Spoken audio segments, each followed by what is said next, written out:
Shalom à tous et à toutes, bienvenue sur ce plateau de Sans Façon. Comme toutes les semaines, nous avons encore un sujet à mettre sur le plateau pour en parler. Et nous avons avec nous des serviteurs de Dieu, l'apôtre Comenan Richemont. Shalom. Shalom. Bienvenue. Merci. Alors, vous n'êtes pas à votre première émission, hein? Ça Non. se passe bien quand vous venez avec nous? Oui, ça va. Ça va. Alors, vous êtes à l'émission, pardon, à l'émission Sans Façon et vous venez de la mission charismatique Christ Liberté. C'est en Côte d'Ivoire. Oui, je suis le pasteur principal de cette mission. D'accord. Bien des choses à toute la communauté. Et juste à ma gauche, nous avons l'apôtre Amani Marcel. Comment vous allez? Ça va très bien. D'accord, bienvenue. Merci. Vous êtes de la mission Vie Divine. Oui, la mission évangélique Vie Divine. Oui, située à Yopougon, Trois-Rouges. Et je suis le leader. Le leader. Ok, ça va là-bas, hein? Oui, ça va très bien. Ça va, choc. La grâce de Dieu.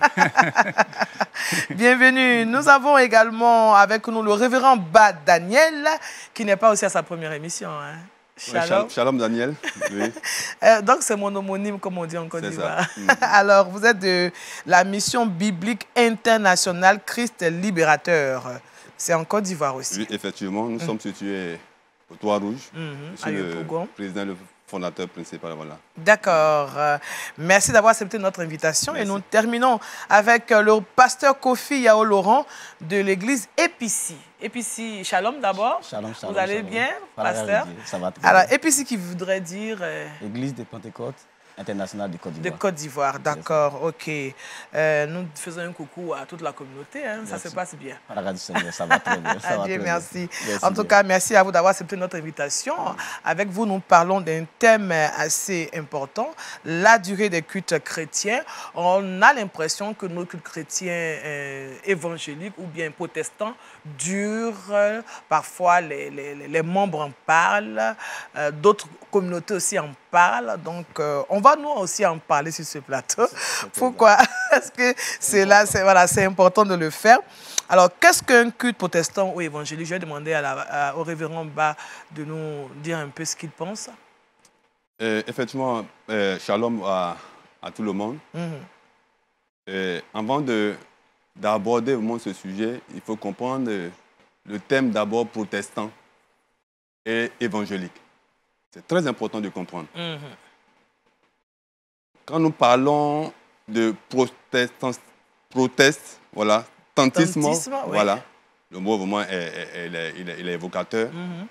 C'est à partir du 14e siècle que des réformes ont été faites.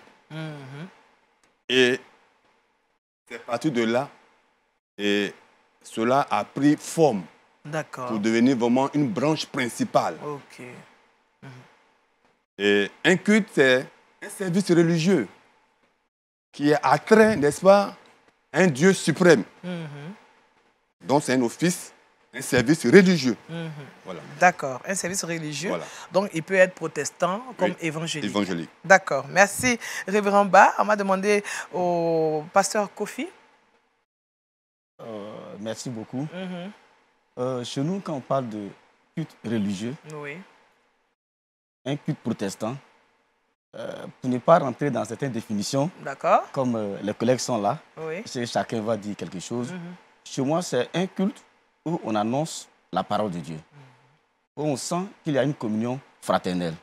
Quand on parle de culte au niveau du protestantisme, ou bien des protestants. Si je vais aller plus loin au niveau du culte, par exemple, évangélique, il y a également une différence. Mais pour ne pas monopoliser la parole... Non, allez-y, allez-y. Voilà, donc merci bien, merci bien. Voilà, donc si on veut aller également faire état de ce qu'on appelle culte évangélique, c'est un culte d'adoration, où il y a deux notions qui ressortent. On peut aller à 3 ou 4, mais où il y a la louange. La louange. Il y a l'enseignement. Et de temps en temps, il y a ce qu'on appelle la Sainte Seine. Ça dépend des communautés. Soit toutes les fois qu'ils se retrouvent, ou bien une fois dans le mois, Voilà, c'est ce que je peux dire pour le moment. D'accord. Et le temps, nous allons faire ressortir d'autres choses. D'accord, merci pasteur Kofi. Alors, apôtre Amani, qu'est-ce qu'un culte protestant ou évangélique selon vous? Bon, un culte protestant évangélique, je crois que c'est le regroupement de tous ceux qui adhèrent à cette religion et ils vont pour recevoir l'enseignement leur permettant de vivre selon la voix de leur Dieu dans le monde. D'accord. Voilà, c'est ce que moi je peux dire pour le moment. D'accord. Merci. On va terminer avec l'apôtre Komena. Merci, Sœur Daniel. Je voudrais dire qu'avant de parler de protestant ou évangile, il faut comprendre la terminologie du mot culte. Culte, oui. Voilà. Le culte dans le Larousse lui-même est défini comme un honneur qu'on rend à une divinité. C'est ça. Ça fait partie aussi de la portée morale et tout ce qu'il y a. Mais quand on vient dans le dictionnaire biblique, le culte tire son essence du mot grec latreia. Il vient du mot service. OK. Mais qui, avec le temps, atteint latreo, qui parle d'adoration, rendre adorer, c'est-à-dire que faire une adoration. Bon, donc quand on parle de culte protestant évangélique, comme le collègue l'a dit, aussi le fait qu'il y a eu un culte juif. Dans le désert, Dieu a prescrit, les enfants d'Israël ont adoré d'une certaine façon, conformément à l'ancienne alliance. Voilà.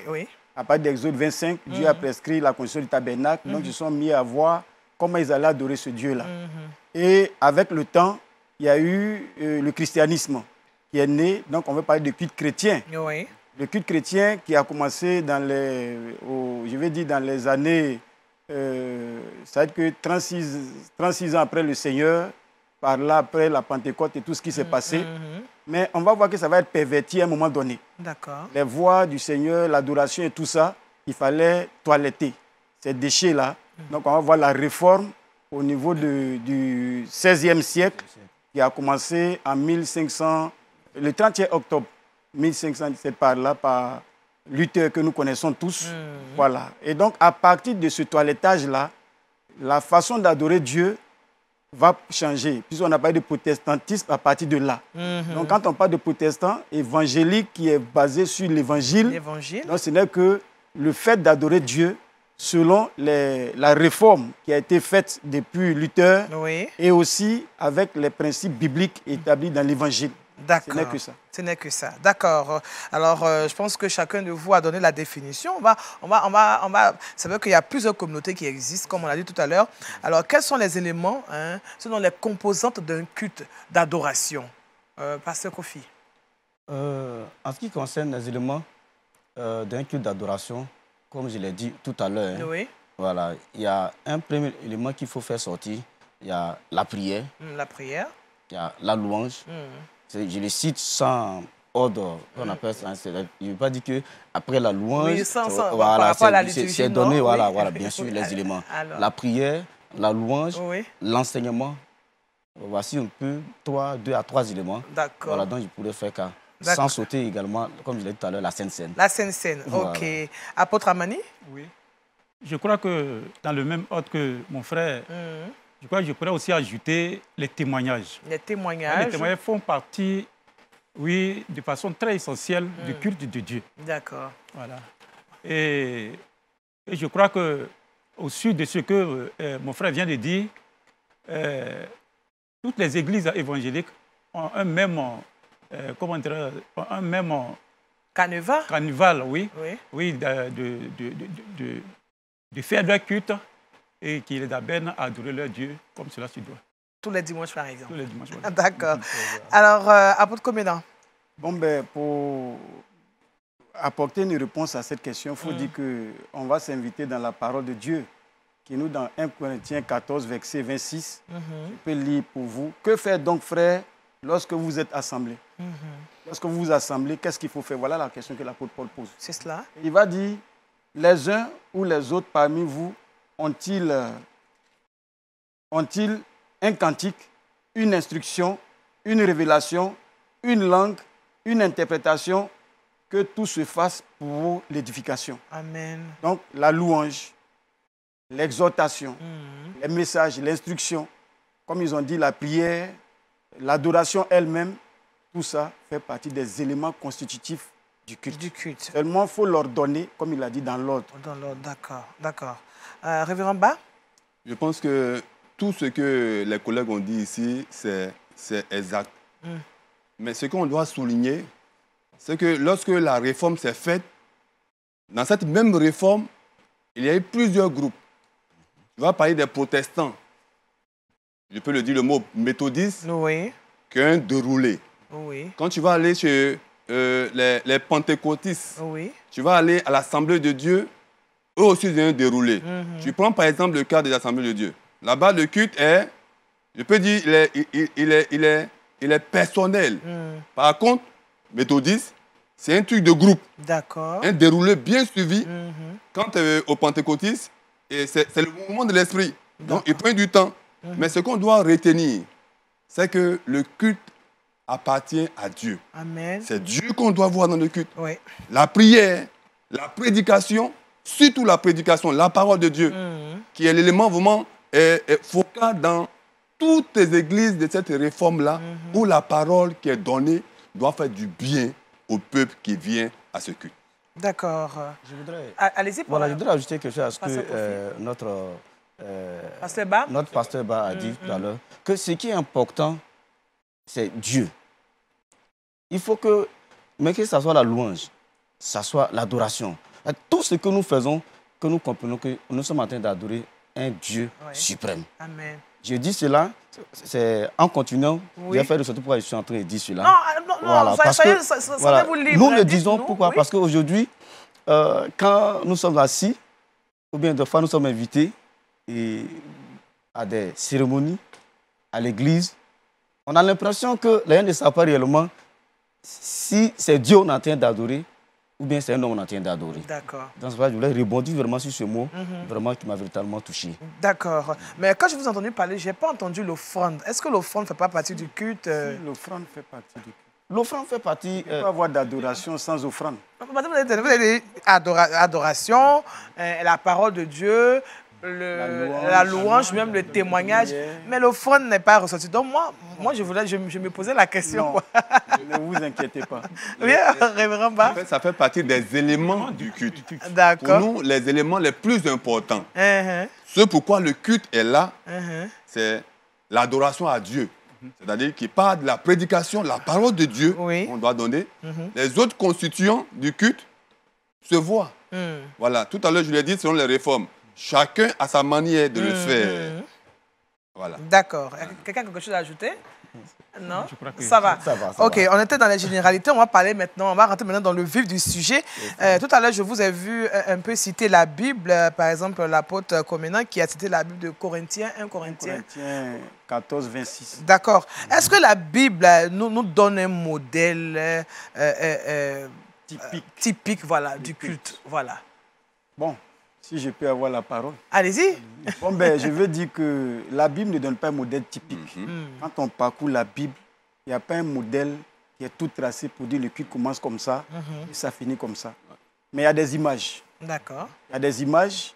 Par exemple, quand on prend le tabernacle, pour moi, ça donne l'image du parcours. Okay. Quand je médite sur le tabernacle, ça dit, Amos 4, 12 nous dit, prépare-toi à la rencontre du Seigneur. Donc, si je vais vers Dieu, pour pouvoir élever vers lui mon adoration, ce service-là, il faut que moi-même je sois préparé. Et donc, quand on regarde la constitution du tabernacle, il y avait le parvis. Le parvis qui était comme le réceptacle de tout ce qui était impur. Il fallait venir se purifier, là, vraiment se laver, avant d'avoir droit au lieu saint. Donc, il y avait un autel qui était là, sur lequel les sacrifices étaient offerts. Maintenant, quand on va dans le lieu saint, c'était admis seulement, c'était les sacrificateurs qui étaient admis au lieu saint. Mais on sent qu'on est en train de passer d'une étape à une autre étape, sur le plan spirituel, sur le plan moral. Parce que le culte a une portée morale.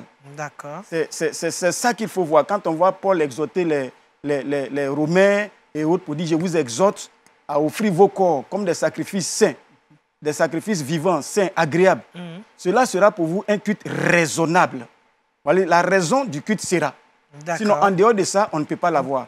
Donc, le lieu très saint, pour moi, c'est un peu toute une image que Dieu donne pour dire, voilà, on va aller jusqu'à toucher ce Dieu-là dans son intimité. Et puis, bon, on parlait parce que là-bas, il y avait dans le tabernacle, il y avait dans le lieu très saint, l'arche de l'alliance qui représentait, où la parole de Dieu était cette alliance-là. Donc, je vais jusqu'à toucher Dieu. Donc, pour moi, c'est un peu ça qu'il faut dire. D'accord. Pasteur Kofi. Oui, effectivement, comme notre collègue vient de le signifier, en prenant la Bible, de la Genèse jusqu'à l'Apocalypse, il n'y a pas en tant que tel un modèle pour dire voici comment est-ce que le culte doit se dérouler. Mais en même temps, ça m'amène à poser aussi d'autres questions. Allez-y. Est-ce que c'est parce qu'il n'y a pas un modèle comme ça dans la Bible que également nous autres, ici, chacun doit se lever et puis faire ce qui lui plaît? C'est ce que moi je voulais vous poser comme question. Je répondrai pour dire non. Là, le débat, il est lancé là. Dieu a émis. Parce que s'il n'y a pas de modèle en tant que tel, vous vous basez sur quoi pour faire, entre guillemets, votre liturgie dominicale, par exemple? Ou bien le déroulé du culte. Oui, le déroulé du culte. On se base sur quoi? Puisqu'on a dit tout à l'heure que le culte était inspiré par la parole de Dieu. C'est ça. Alors, on se base sur quoi? Pourquoi on commence par l'adoration, la louange, la parole de Dieu par après? C'est ce que j'ai dit tout à l'heure. L'Ancien Testament est l'ombre des choses à venir. D'accord. Qui devaient s'accomplir. Quand Dieu donne le tabernacle, il fait sortir son peuple d'Égypte. Et il leur donne ce modèle-là. Il dit, faites-le d'après le modèle que je vous ai prescrit.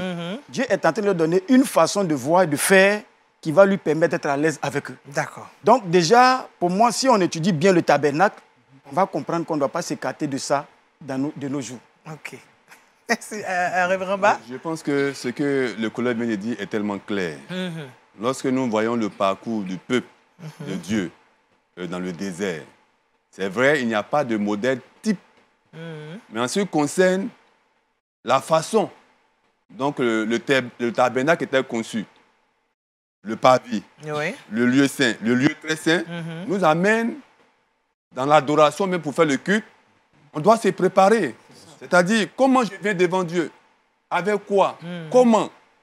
L'offrande, le sacrifice, l'holocauste, tous ces éléments nous amènent à nous donner un déroulé du culte. Oui.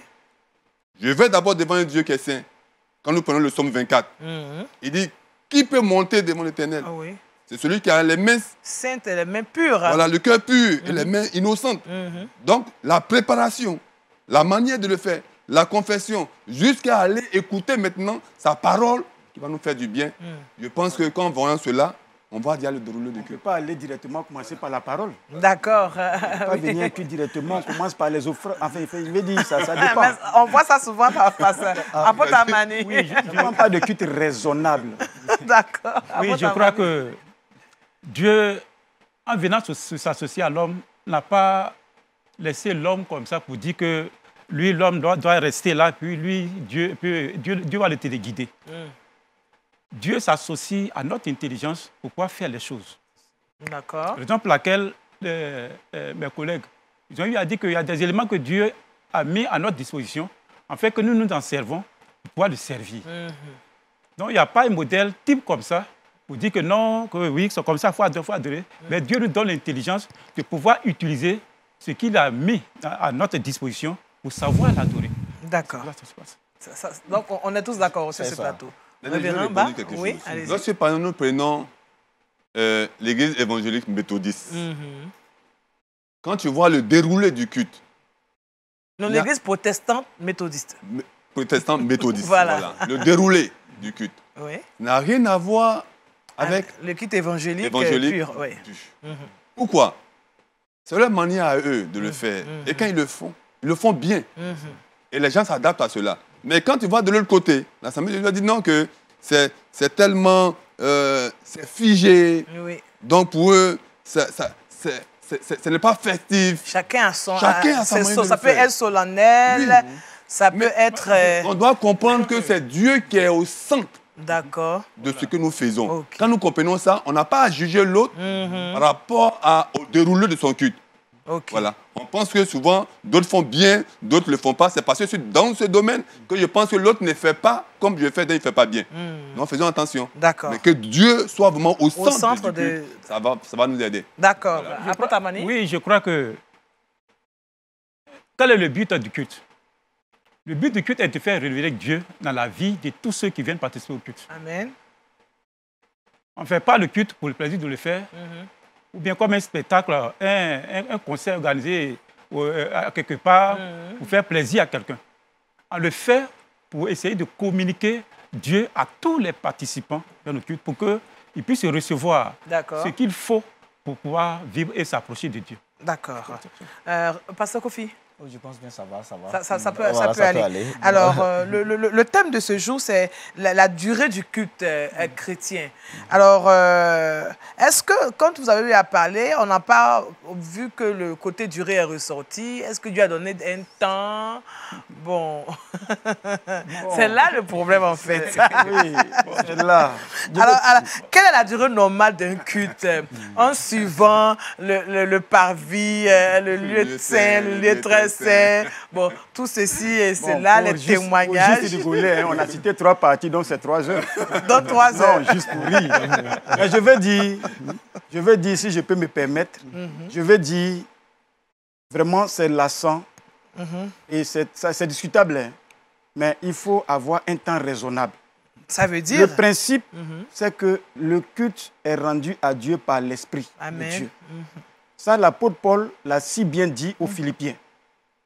Lorsqu'il est adressé dans Philippiens chapitre 3, à partir du verset 2 à 3, il a dit, prenez garde. Il a parlé des mots très forts. Hein. Oui. Prenez garde aux chiens. Prenez garde aux mauvais ouvriers. Prenez garde aux faux circoncis. Donc, aux faux convertis. C'est ça. Car les convertis, c'est nous qui rendons à Dieu un culte par l'Esprit de Dieu. Qui mettons notre gloire dans le Seigneur Jésus-Christ, mais pas dans la chair. C'est ça. Vous comprenez? C'est bien dit, c'est-à-dire qu'il a bien pesé. Mais tant que c'est dit, voilà. Vous n'oubliez pas qu'il y a le mouvement aussi de l'esprit. Non, j'arrive. Ok. Oui, c'est pourquoi j'ai cité bien ce passage. Le Seigneur même ne le contredit pas. Il dit, les vrais adorateurs sont ceux qui adorent le Seigneur. En esprit et en vérité. Voilà, il donne le point d'honneur pour dire le principe de base, c'est ça. Maintenant, on peut dire, comme d'aucuns le disent, jusqu'à là où l'Esprit de Dieu va nous laisser. Mais en même temps, la femme de foyer qui est dans le culte à son mari, certainement qui n'est pas converti, qui doit manger. Là, on fait son photo avant de venir voilà, à l'église. donc quand on parle de culte raisonnable, moi je proposerais 3 heures. En 3 heures, on peut faire un culte vraiment coquet. D'accord. Très propre devant Dieu. Ok, oui. Voilà, je voudrais rebondir. Oui, allez-y. Passez au Kofi. Pour dire, quand on parle de culte raisonnable, aujourd'hui, il faut tenir compte de beaucoup de facteurs. Oui.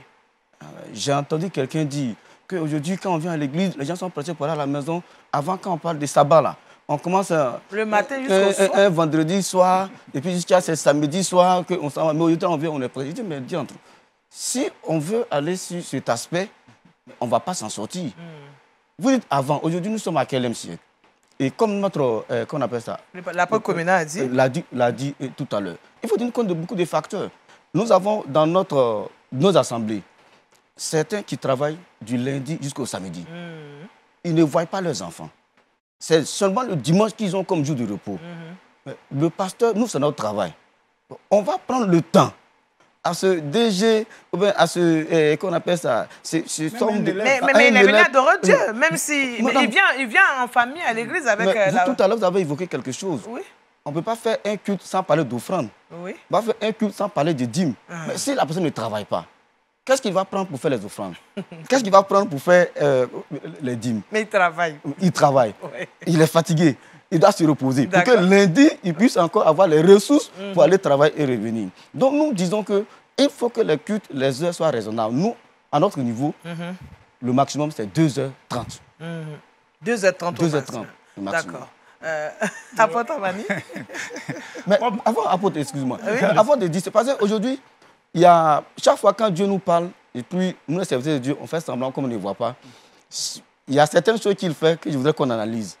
Quand cette maladie coronavirus... Oui, je voulais en venir tout à l'heure. Voilà, est arrivée. On a personnes que j'ai vues. On a fait les 5 cultes dans la même assemblée. Merci bien. Dans la même communauté. C'est possible. C'est possible de faire même 1 heure. Des gens qui ont dit que non, on ne peut pas faire 2 heures de temps, on ne peut pas tout mettre. Ils ont fait 30 minutes de culte et puis il n'y a pas eu débat. Voilà, est-ce que vous voulez rebondir?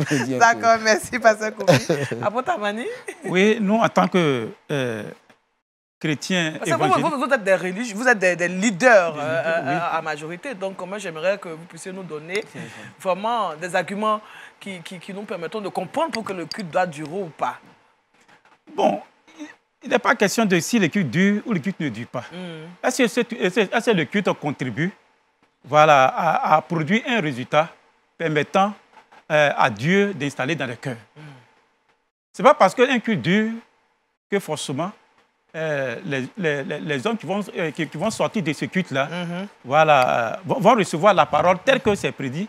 Ou bien ce n'est pas parce que c'est dit et ça dure qu'il aura aussi un résultat. Le problème est de conduire selon l'esprit. D'accord. Donc, vous, le problème est de conduire selon l'esprit. Ce n'est pas parce que le culte dure que... je viens par ce conflit. Je pense que le révérend Ba veut dire quelque chose. Je pense que c'est... On doit comprendre quelque chose. Oui. C'est ça. Tout à l'heure, il a évoqué un mot tout à l'heure. Lorsque la maladie à coronavirus est venue. Oui, le révérend Kofi. On a compris que ceux qui ont... Excuse-moi du terme, Daniel. Ceux qui ont enseigné leurs fidèles pour leur dire que la présence de Dieu, c'est quand tu es là. On a pensé que c'est quand on était dans les bâtisses, pas des bâtisses, pas des bâtiments, des temples, qu'on voit Dieu, que Dieu est présent. Mais ça nous a, ça a montré beaucoup de choses pour dire quoi? Que le temps que nous passons, que nous disons que nous passons devant Dieu, je pense que le meilleur temps là, c'est quand tu es en intimité avec Dieu à la maison. Donc le temps, d'autres vont faire 5 heures. Mais la capacité même de rétention d'un être humain, est-ce qu'on connaît? Dieu nous a fait grâce de pouvoir enseigner. Quand tu prends, par exemple, les enfants... Mais ça veut dire que si on reste à l'église pendant 5 heures, ça veut dire qu'on va enseigner pendant 5 heures. C'est-à-dire qu'il y a d'autres choses qui peuvent intervenir. Mais ces éléments-là doivent porter sur quoi? Parce que n'oublions pas qu'on a un facteur où on peut oublier. Tu commences aujourd'hui, tu commences à 8 heures. Tu es là jusqu'à 7 heures, tu es assis, jusqu'à 15 heures, à 16 heures, tu es assis. Tu as retenu quoi? Tu as appris quoi? Peut-être le premier même mot qu'on t'a dit là même, quand on arrive déjà à 16 heures, tu as déjà oublié. Donc, ce n'est pas le temps que nous passons là qui est important. Disons aux fidèles, ce n'est pas le temps que nous passons. D'accord. Parce que même quand tu prends le Seigneur, dans tout ce qu'il a toujours dit, il dit 1 heure. 1 heure. Il est venu trouver ses disciples en train de dormir. Il ne voulait pas faire 1 heure. Il a dit même, David a dit même 1 heure dans sa vie. Tout ça, donc, comprenons que ce n'est pas le temps là que nous allons passer qui va permettre aux fidèles de pouvoir s'accrocher ou bien de pouvoir changer de vie. D'accord. Parce que souvent, c'est dit souvent, quand on fait 4 heures, 5 heure, le fidèle va comprendre ou bien il va avancer dans la vie. Non, ce n'est pas ça. Je voudrais dire quelque chose juste avant que vous ne preniez la parole. Pour dire comme, voilà, comme Pasteur Ba l'a dit tout à l'heure, des fois vous prenez 5 heures de temps. Et le dimanche, quand vous venez vous poser la question, quel est le titre de l'enseignement donné dimanche passé?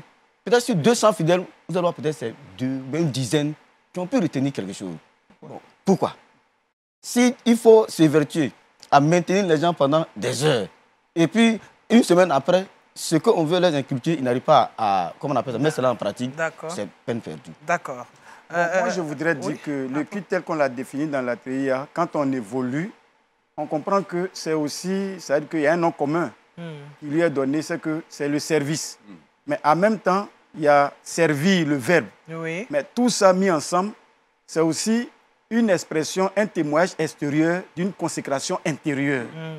Un témoignage extérieur d'une consécration intérieure. Donc, quand on parle de servir de cette façon, ce n'est pas seulement les 4 murs. C'est vrai qu'on va venir dans le culte, comme on le dit, mais le culte, c'est même au dehors. D'accord. Vous comprenez? Ma vie que je mène doit adorer Dieu. D'accord. Doit honorer Dieu. D'accord. OK. Donc, parce que quand je vous écoute, par exemple, Apôtre Comenan, j'ai l'impression que vous ne donnez pas trop... vous savez que vous passez sur le temps complètement, mais est-ce que pendant le culte le dimanche, le Saint-Esprit ne peut pas aussi donner son... entre guillemets, faire son dictat? Le Saint-Esprit n'est pas dictateur. Quand j'ai écouté... Le Saint-Esprit n'est pas dictateur. C'est pourquoi j'ai dit entre guillemets, voilà. Parce que j'ai dit... quand j'ai écouté tout à l'heure l'apôtre Amani, il a dit que ce n'est pas parce qu'on dure à l'église qu'on va comprendre quelque chose, n'est-ce pas? Mais il faut se laisser conduire. Conduit par le Saint-Esprit. Mais savoir que l'homme a une motricité limitée. Mais est-ce que c'est seulement la parole? Parce que moi, je veux comprendre. Est-ce que c'est seulement la parole qui fait durer? Puisque vous êtes des leaders, je sais que les dimanches, est-ce que c'est seulement la parole? Il y a plusieurs éléments qui rentrent en ligne de compte du culte. Mais comme on le dit, nous sommes en train de tenter ensemble de donner une norme. Mais c'est Dieu seul qui est la norme, qui est la vérité. Nous, ce que nous disons là, c'est par rapport à les points que nous comprenons de sa parole. Mais ce qui est dit, c'est que ce qu'il faut retenir, c'est que le culte en lui-même vient pour donner un point d'honneur à Dieu. D'accord. Donc, quel temps on peut mettre dans notre vie? Moi, je pense que c'est la question que vous avez posée. Est-ce qu'il y a une norme de temps pour dire que Dieu est honoré dans sa présence?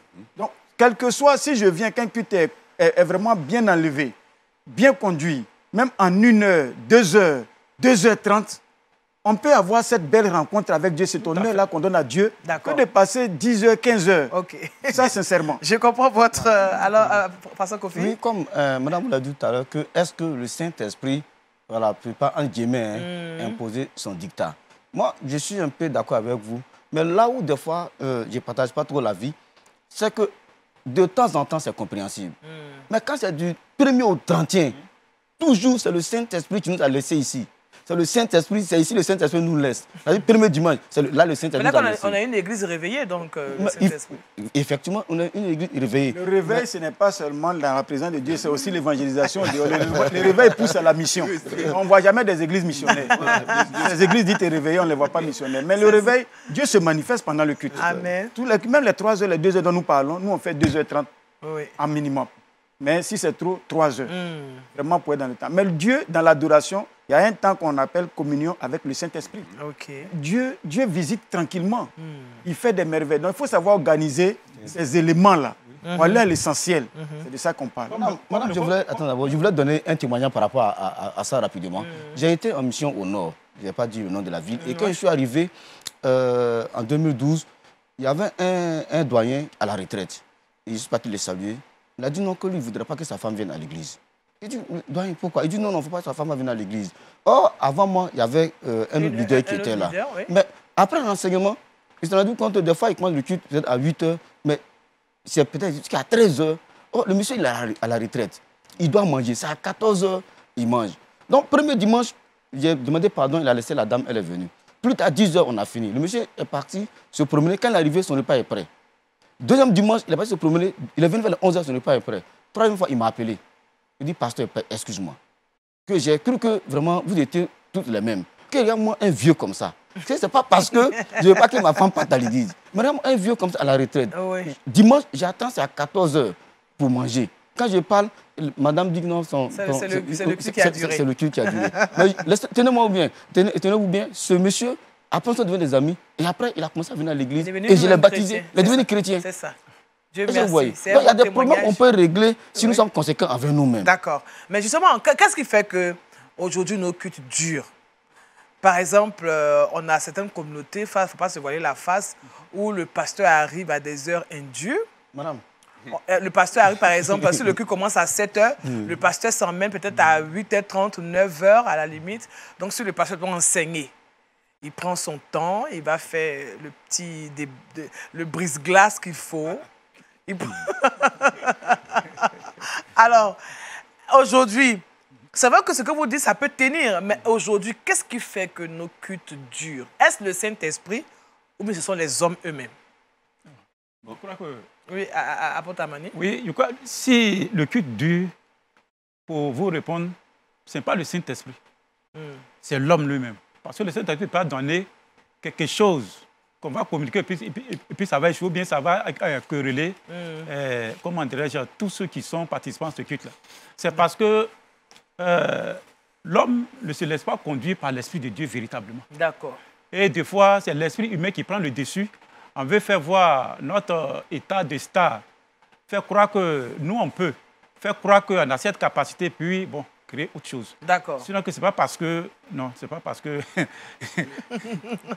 Ah oui, Révérend Ba. C'est clair.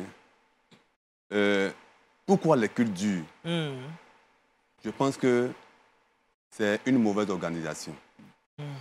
Dieu nous a donné l'intelligence et la sagesse. Si on veut parler du Saint-Esprit, on va rester de 6 heures jusqu'à l'autre 6 heures. Le Saint-Esprit est toujours disposé. Amen. Mais Dieu nous a donné l'intelligence et la sagesse. On a des personnes devant nous que nous appelons des fidèles, qui sont là. Mais si on doit passer tout ce temps-là en train de faire un one-man show, comme on le dit, on dit le culte commence à 8h30 et on attend les fidèles. Mais Dieu est déjà présent, il est déjà là. Quand c'est 8h30, c'est 8h30, on n'attend pas quelqu'un. Mais comme on veut dire non, les fidèles ne sont pas encore là, c'est eux qu'on attend pour faire le culte. On n'attend pas les fidèles pour faire le culte. Tu te donnes un programme. Tu dis que le culte commence à 8h, on finit à 11h. faut respecter ça, c'est ce que Dieu te regarde. D'accord. Voilà. Oui. Bon, moi, je voudrais dire qu'il faut préciser. Pour un culte qui commence à 8h, le pasteur s'amène à 9h ou à 10h. Ce n'est pas juste. À quel moment doit-il venir, justement, ce pasteur? Le pasteur doit être là même avant que le culte ne démarre. Parce que c'est lui qui est le berger, c'est lui qui vient pour... Même s'il y a un groupe d'intercession qui a prié, c'est vrai comme on le sait bien le faire. Mais il faut être à l'heure, toi-même, parler avec Dieu pour ce qui va se faire là. C'est vrai, on peut se me dire qu'on va partir à la maison. Parce que généralement, on se dit que comme je dois intervenir prier pour les malades, donc je prends le temps à la maison, je me consacre à la prière. Oui. Les gens n'ont qu'à faire... Mais tous les éléments du culte là, moi aussi je suis homme, je suis chrétien, je suis enfant de Dieu, j'ai besoin de participer à ces éléments-là. Ce n'est pas des éléments qui doivent être en dehors de moi. D'accord. Donc, pour moi, le pasteur doit être d'abord, avant l'heure du culte, il doit être là. Deuxièmement, les éléments qui font que le culte dure, comme on l'a dit ici, je prends un exemple. Les ministères de guérison doivent se faire à toute heure, vraiment à toute occasion. Mais si dans un culte, Dieu n'a pas signalé qu'il y a un problème de guérison, je ne vais pas forcément installer un problème de guérison dans ce culte. C'est-à-dire qu'après, même s'il y a quelqu'un qui veut me voir au bureau, qui dit qu'il est malade, il y a des séances de délivrance, il y a des séances de prière. Maintenant, si pendant que le culte se passe, il y a un cas qui se signale là, on va tout de suite le résoudre. Seulement, il faut comprendre que lorsque le culte commence et qu'on veut prier pour des malades, tous ceux qui sont assis, mais il y a un seul qui s'élève pour qui on dit, bon, pour ça, tout le monde doit rester parce que si le culte va finir à 15h, on pourrait donner le rendez-vous à cette personne, libérer tout le monde, finir le culte, libérer tout le monde et récupérer la personne pour prier pour elle après le culte. D'accord. Résoudre son problème tranquillement. D'accord. Ça va éviter que les cultes s'allongent. Parce que les autres qui sont assis ne sont pas forcément concernés, puisque eux, ils n'ont pas un problème de guérison. Ils veulent partir à la maison, mais à cause d'une seule personne, on veut prier parce que Dieu délivre forcément la personne avant de libérer tout le monde. Il faut tenir compte pas, à mon sens, sage. D'accord. Je vais venir à l'heure où l'homme de Dieu, le pasteur doit venir. Vous voyez, aujourd'hui, on s'est fait des petits rois. Nous sommes donnés un nom. On vient à un culte de Dieu, c'est pour Dieu. Et on se dit que le culte commence à 9h ou à 8h30 et qu'on s'amène à 10h au moment de la prédication. Ça veut dire quoi? Que ce qui s'est fait, la louange, l'adoration, moi, je ne suis pas concerné. Voilà pourquoi vraiment j'ai aimé le déroulé de l'église méthodiste, sincèrement. D'accord. C'est-à-dire, il rentre, l'homme de Dieu, les pasteurs rentrent en même temps. Avec la chorale. Avec la chorale. Il est installé. Tu ne vas pas venir, le pasteur va venir après où tout le monde est assis. Non. Il est assis. Donc, cette manière-là est bonne. Donc, venons à l'heure. Comme a dit le Dieu que nous venons voir, ce n'est pas nous qu'on vient voir. C'est ça, il faut venir même avant le culte. Même si les fidèles ne sont pas là. Tu as donné rendez-vous à Dieu, ce n'est pas un homme qui a donné rendez-vous. À plus forte raison qu'on donne rendez-vous aux hommes, on est déjà là. À plus forte raison, Dieu. On le fait attendre Dieu. D'accord. Voilà. Oui, parce que je voudrais dire qu'aujourd'hui, il faut avoir le courage de le dire. Des fois, nous posons certaines questions. Est-ce que nous, en tant que serviteurs de Dieu, est-ce que nous savons que tout ce que nous sommes en train de faire, est-ce qu'un jour, on sait qu'on va rendre compte? Parce que je vois quand un serviteur de Dieu, si nous est-ce que le thème, c'est un ministre ou bien un gouverneur qui lui donne rendez-vous, il sera là-bas avant 1h. Oui. Mais celui qui est le maître, le roi des rois, on se traîne à la maison et on vient à l'heure qu'on veut. J'estime que ce n'est pas normal. C'est pas normal. Nous devons être les premières personnes. D'autant plus que nous sommes quoi? Les leaders. Nous devons quoi? Donner le modèle. Nos fidèles nous regardent. Donc, ça, c'est le premier moment. Le pasteur doit être là avant tout le monde. Avant tout le monde. D'accord. Maintenant, il y a un élément sur lequel je voulais venir, comme vous l'avez dit, que qu'est-ce qui fait que les cultes durent? Il y a un état de fait. C'est qu'aujourd'hui, nous sommes nombreux, nous sommes devenus des tout-puissants serviteurs de Dieu. Vous allez dire des tout-puissants serviteurs d'un Dieu peu puissant. Voilà, juste pour... Nous sommes au-dessus maintenant du Dieu. On a pris Dieu comme notre ami. Nous, on a pris Dieu comme notre frère, on a pris notre enfant. Et nous, on n'est plus fort. D'abord, il faut voir les titres que nous nous donnons. Sinon, pour un culte même de délivrance, il dit, on n'a pas à durer. Parce que ce n'est pas nous qui faisons. C'est l'Esprit de Dieu qui fait. Ce n'est pas le temps, si on a passé 1 heure du temps. Parce que tu es sur la tête de quelqu'un de prier, ça ne veut pas dire que le Saint-Esprit est descendu. C'est l'Esprit de Dieu qui fait. D'accord. On a imposé la main 2 minutes, on a prié, le reste là, Dieu s'en charge. Amen. Mais c'est quand des fois on efface Dieu. Et puis nous-mêmes, on veut démontrer aux yeux de tous qu'on est fort. On est dessus, et ça perd le temps. Et après, on voit que... On peut perdre des fidèles. 2 heures. Puis les annonces. On peut faire 2 heures. Les annonces. 5 heures. Voilà, des choses qui n'ont vraiment pas d'importance dans le culte officiellement, mais qu'on ajoute qui allonge le culte. D'accord. Le Dieu que nous servons est un Dieu d'ordre. Et si nous nous préoccupons de ce que Dieu est, je crois que les cultes à Dieu vont servir à nos enfants spirituels. Mais malheureusement, nous faisons fi de Dieu, comme viennent de dire mes collègues, et nous faisons ce que nous voulons. Mais pourquoi nous faisons ça aussi? C'est parce qu'on n'obéit pas à Dieu. C'est ce que l'apôtre Paul a dit, on met la confiance à la chair. Ouais, on n'obéit pas à Dieu. Pas un culte selon l'Esprit de Dieu, mais selon nous-mêmes, notre façon de voir. C'est le fruit de la désobéissance qui crée tous ces cafouillages-là. Et aujourd'hui, si aujourd'hui nous sommes en train d'en débattre, c'est que même le monde a constaté que ce n'est pas normal. Même l'Église a constaté que ce n'est pas normal. C'est pas normal. Nos enfants ont constaté que ce n'est pas normal. C'est ça. Donc nous devions revoir. Je voudrais dire qu'il faut que nous, en tant que serviteurs de Dieu, il faut qu'on aille cela en esprit. Nous sommes les leaders. Et nous devons montrer, nous devons être le modèle. Si on dit le culte c'est à 8h30 et que les gens viennent et puis ils trouvent que le pasteur est là même à 8h. Demain, ils viennent et trouvent le pasteur là même à 8h. Je pense bien que ça peut amener certaines personnes à changer. Mais quand on arrive et puis on est assis, on dit que les gens ne sont pas encore venus. Bon, moi je suis venu à 9h, j'ai trouvé qu'on m'attend. Demain, je viens à 9h10. Est-ce que je voulais dire un peu? Alors, à vous écouter, j'ai l'impression que nos cultes doivent être chronométrés. C'est ça. Est-ce qu'il faut chronométrer les cultes pour satisfaire certains besoins, par exemple, pour pallier à certaines situations que peuvent traverser nos différents fidèles? Est-ce qu'il faut chronométrer, par exemple, on dit l'adoration fait 10 minutes, la louange fait 5 minutes, la prédication 15 minutes, bon, les annonces 10 minutes. Non, oui. Moi, je crois que ce n'est pas nous qui avions décidé, c'est Dieu lui-même. Nous vivons dans un monde qui est chronométré. Quand les jours passent, on sent que les jours passent. Oui. Les jours ne se ressemblent pas. Oui. Non, ça veut dire qu'on a défini des temps. Quand les heures passent, on sent que c'est Dieu qui a défini des temps par rapport Oui, tout doit être défini. D'accord. Pour que, voilà. Je pense que c'est clair. Nous sommes aujourd'hui, comme on le dit, à un temps, nous sommes au 21e siècle, les gens le disent. Et tout aujourd'hui a pris forme. Et je pense que c'est cette intelligence-là que Dieu a donnée à ces leaders que nous sommes. Si le culte est chronométré, mais c'est une organisation que nous nous donnons nous-mêmes. Dieu va se mettre dedans. Pourquoi? Parce qu'il nous a fait confiance en nous appelant à le servir. C'est cette confiance-là que Dieu nous a donnée pour servir ce grand Dieu-là. Donc, il nous a fait confiance. Donc, en chronométrant le culte, ce n'est pas mauvais. Ça nous donne des balises nous-mêmes. Mais quelle serait la place du Saint-Esprit si le culte est chronométré? Voilà pourquoi le Saint-Esprit, bien sûr, le Saint-Esprit est là, qu'il est chronométré. Le Saint-Esprit en toi, il est en moi.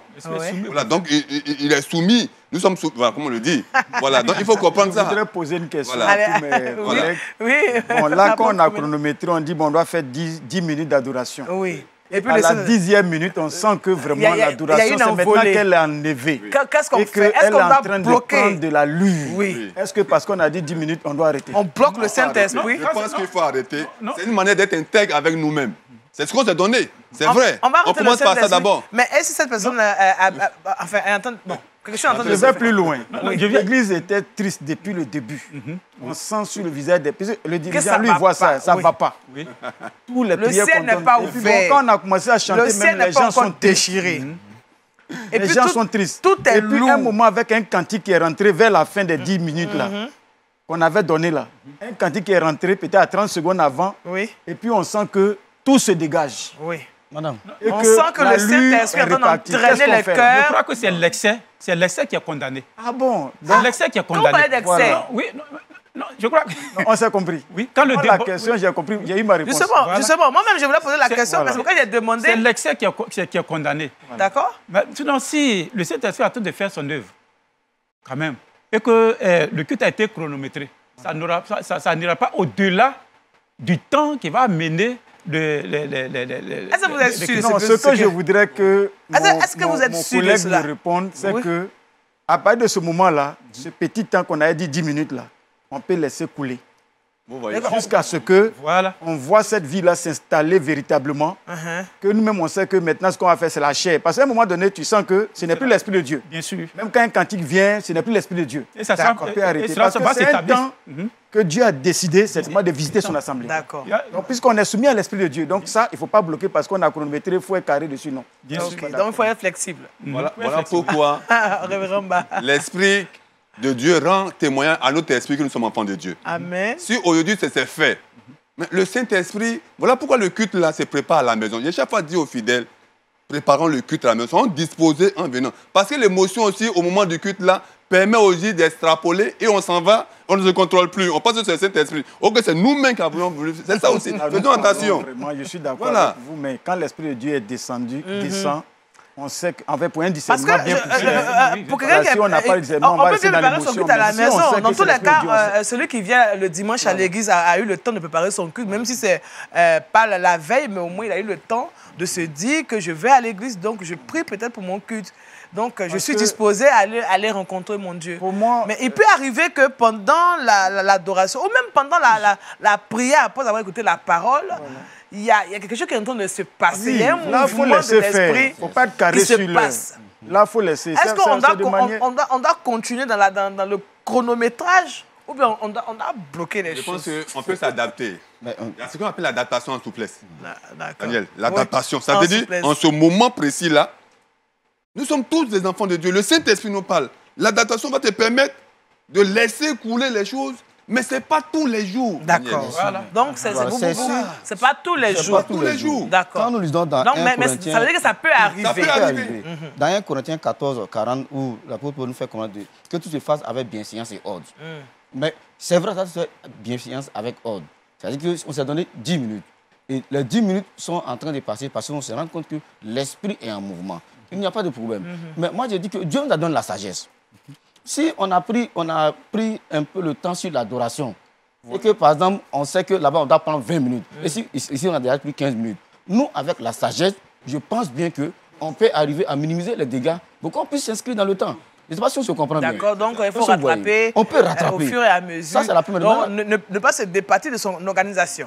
Voilà. Ça veut maintenant de deux, il faut reconnaître que ce n'est pas tous les jours. Ce que nous déplorons, c'est quand du lundi au dimanche, j'allais dire, tous les 4 dimanches du mois, il y a toujours le Saint-Esprit. Et il y a toujours une révélation. Est-ce que ça peut ne pas être le cas? Non, le Saint-Esprit peut être là tout le temps. Ça, il n'y a pas de problème. Il est là même. Non, quand on vient à l'église, nous sommes d'accord avec ça. Il est là. Il est là. Nous sommes d'accord, comme il a dit, là où 2, 3 sont réunis. Nous sommes d'accord. Je crois que nous sommes d'accord sur ce que j'aimerais ajouter, l'Esprit de Dieu est souverain. Mais sa souveraineté ne se demande pas à tous les temps. Il y a des moments où il laisse l'homme décider. Mais le jour que le Saint-Esprit veut décider, qu'on le laisse décider. Je crois que c'est de ça, mon collègue... Qu'on le laisse décider, ça veut dire, on le laisse faire quoi? S'il décide qu'on termine le culte à 14h, on va continuer jusqu'à 14h. On continue jusqu'à 14h. Oui, ce jour-là. Pour ce jour-là. Une fois en passant. Oui, pour ce jour-là. Moi, je comprends. Moi, tu as fait une fois en passant. Moi, je comprends pas. Pour ce jour-là, on va terminer à 14h, oui. Moi, j'explique ce que je veux dire. Ou bien c'est une veillée, ou bien c'est un programme, ou bien c'est un culte. Voilà. Pour moi, le culte, tel qu'on l'a défini là, et les objectifs qui sont assignés au culte, il faut laisser Dieu travailler, mais en même temps, dans un temps raisonnable que nous-mêmes, il nous donne. Dans l'Ecclésiaste, la Bible dit qu'il y a un temps pour toutes choses sous le ciel. C'est ça. Pour toutes choses. Dieu est le temps lui-même. Dieu n'a pas allé contre le fait qu'on s'est dit pour Seigneur, voilà ce qu'on va faire. Moi, depuis que j'ai été converti et que j'ai été appelé à servir le Seigneur, je ne suis pas allé, excusez-moi, je ne suis pas allé dans un milieu de culte pour savoir comment on doit faire le culte chez nous. Dès que j'ai compris que Dieu m'a appelé, m'a confié une vision, j'ai été à ses pieds pour comprendre. C'est ça. Je n'ai jamais appris la façon dont les directions, les présidents se font. Souvent, même les gens viennent, ils se sentent très à l'aise. Pourquoi? Parce que c'est vivant. Ça, je l'ai reçu du Seigneur. Et je forme les disciples comme ça. Les disciples du Seigneur comme ça dans l'Église. Et ça fait qu'en un rien de temps, on peut passer un culte en un temps record et être content, sortir de là. D'accord. Alors je vais ajouter quelque chose, s'il te plaît. Oui, révérend Ba. C'est-à-dire, c'est l'organisation qu'il faut se donner. Parce que tu ne peux pas mettre quelqu'un à la présidence d'un culte. Il va prendre son temps en temps de, excuse-moi du terme, bavarder. Oui, mais c'est ça aussi qu'il fait, c'est le temps. Oui. Donc, s'ils ne sont pas formés à cela, c'est très difficile. D'accord, donc il faut former les gens. Ceux qui doivent intervenir. Voilà, oui. Ça nous fait gagner du temps. Comme les annonces tout à l'heure qu'il a dit, on a un tableau d'affichage. Mais quelqu'un va venir donner, non, la responsable des femmes va venir, la responsable de la jeunesse, et tout cela 30 minutes, 40 minutes. On a un tableau d'affichage. Ça, c'est l'organisation. Tu mets ça là-bas, on a fini le culte à 11h, là, il s'en va regarder. C'est pas tout le monde qui sait lire. On peut donner les grandes lignes des annonces, mais dans les détails, là, il faut les ramener au mouvement ou au département pour que chacun puisse véhiculer. Voilà. Alors, nous sommes déjà au thème du temps qui nous est imparti, mais avant de partir, est-ce que on a donné comme thème aujourd'hui les cultes chrétiens et leur durée? Est-ce qu'il y a des avantages? Si oui, quels sont ces avantages quand un culte dure? Et quels sont les inconvénients? Je sais que vous avez parlé un peu des inconvénients, mais chacun de nous va donner les avantages si possible, s'il y en a. Apôtre Komena. Si le culte dure, est-ce qu'il y a des avantages? Oui, avantages. Oui, l'avantage, si on est dans l'Esprit de Dieu, dans ce culte-là, on est heureux parce qu'on est dans la présence continuelle de Dieu. Amen. On reçoit de la béni. D'accord. Dieu est content parce que dans un culte, ce que Dieu reçoit directement, c'est la louange, c'est l'adoration. Ça, nous, on va lui donner ça. D'accord. Sinon, les offrandes, tout ça, ça reste sur la terre ici.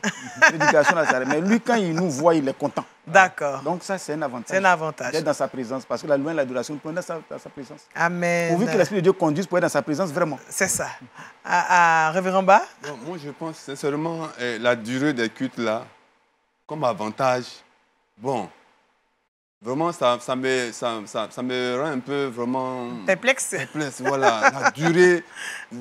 Pour vous, il n'y a pas d'avantage. Voilà, pour moi, avantage, je quitte chez moi déjà, le Saint-Esprit en moi, la présence de Dieu est continuellement. Un holocauste, c'est une question, nous sommes l'holocauste vivant. Holocauste vivant. C'est-à-dire, chaque fois, nous sommes à Dieu. Oui. On adore à chaque fois. Donc, si on va attendre ce temps-là, c'est 5 heures, c'est 6 ans sa présence pour pouvoir voir, sincèrement, Daniel, vraiment, ça me gêne un peu. D'accord. Voilà, donc, de durée là. Donc, c'est plutôt le côté inconvénient. Voilà. D'accord. Merci, révérend. Pasteur Kofi. Avec le révérend Ba. Oui. Voilà, moi, je n'opte pas pour les cultes de longue durée. D'accord. Voilà, donc je ne vais pas trop tirer d'avantage. D'accord. Merci. Apôtre Amani, pour terminer. Je crois que Dieu a dit qu'il est bon pour les frères de demeurer ensemble au cours d'un culte. Mais je crois que quand on se réunit pour Dieu, c'est pour en tirer profit. Pourquoi? Parce que Dieu dit qu'il a établi des projets de bonheur pour tous ceux qui viennent dans sa présence. Amen. Il faille qu'au sortir de là, nous restons dans le canevas que Dieu a tracé pour ne pas que la chose de Dieu soit détruite en nous. D'accord. Merci à vous, apôtre Amani Marcel. Merci à l'apôtre Komena Richemont, au pasteur Kofi Yao Laurent et puis au révérend Ba Daniel qui nous ont permis de pouvoir débattre de ce sujet, les cultes chrétiens et leur durée. C'est ici la fin de cette émission. En espérant vous retrouver la semaine prochaine pour encore débattre d'un autre sujet. Nous prions que Dieu vous garde. Vous pouvez continuer la décision chez vous. À bientôt. Au revoir.